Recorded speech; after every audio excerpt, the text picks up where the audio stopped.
गरीब लकड़हारे की कहानी रुला देने वाली। एक गांव था जिसका नाम मायापुर था और गांव की सुंदरता का तो कुछ कहना ही नहीं था, क्योंकि उस गांव के किनारे ही एक विशाल जंगल था और उस जंगल में कई तरह के जंगली जानवर, पशु पक्षी रहा करते थे। एक दिन की बात है कि एक लकड़हारा लकड़ियों को लेकर जंगल के रास्ते से अपने गांव की ओर जा रहा होता है। तभी उसे अचानक एक रास्ते पर शेर मिल जाता है और उस लकड़हारे से कहता है, देखो भाई, आज मुझे कोई भी शिकार सुबह से नहीं मिला है और मुझे बहुत तेज़ भूख लगी है। मैं तुम्हें खाना चाहता हूँ और तुम्हें खाकर मैं अपनी भूख मिटाऊंगा। तभी लकड़हारा घबरा कर कहता है, ठीक है, अगर मुझे खाने से तुम्हारी भूख मिट सकती है और तुम्हारी जान बच सकती है तो मुझे ये मंजूर है, लेकिन उससे पहले मैं तुमसे कुछ कहना चाहता हूँ। शेर कहता है, कहो।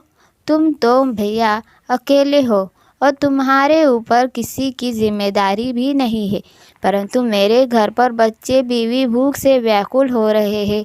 इस कारण मुझे ये लकड़ियाँ बेचकर घर पर भोजन लेकर जाना होगा, परंतु मैं तुमसे ये वादा करता हूँ कि मैं अपने बीवी और बच्चों को भोजन देकर तुरंत तुम्हारे पास आ जाऊँगा। तभी शेर बड़ी तेज़ हंसता है और कहता है कि तुमने क्या मुझे पागल समझ रखा है, तुम्हें मेरा शिकार बनना ही पड़ेगा। तभी लकड़हारा रोता है और कहता है, कृपया मुझे जाने दो, मैं अपना वादा नहीं तोड़ूंगा। शेर को उस पर दया आ जाती है और कहता है कि तुम्हें सूर्य डूबने से पहले ही आना होगा।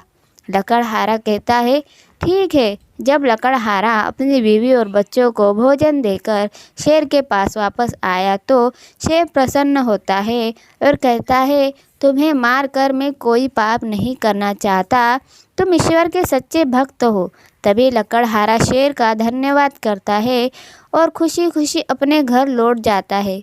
शिक्षा: हमें हमेशा सच बोलना चाहिए दोस्तों, क्योंकि सच्चाई से ही व्यक्ति को सफलता प्राप्त होती है। कहानी कैसी लगी कमेंट में ज़रूर बताना और कहानी को लाइक सब्सक्राइब ज़रूर करना। धन्यवाद।